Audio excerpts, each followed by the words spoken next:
viajero en París. Acabamos de llegar a la ciudad del amor. Y para la primera visita hemos venido a los jardines de Luxemburgo, unos jardines espectaculares. Ahora os lo enseñamos.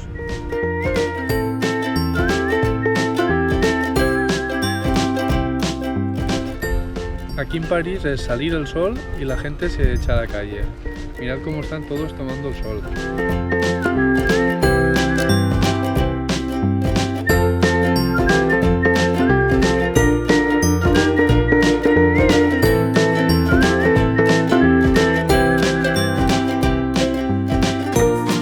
Y llegamos a Notre Dame.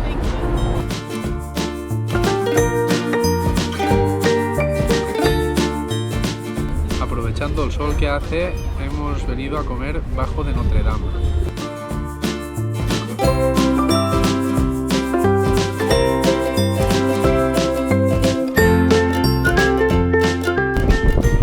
Aquí estamos, Mónica vio en París, en la ciudad del amor, y hemos llegado a un punto que hay ahí podéis ver un montón de candados.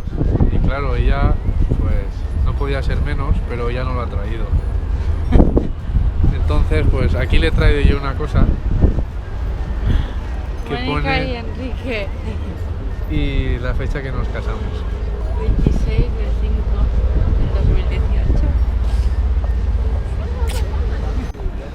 Ahora está Mónica pensando dónde ponerlo, ¿sabes? Porque en muchos sitios tampoco es que quede. ¿Dónde van a ponerlo? No lo sé, en el mejor sitio.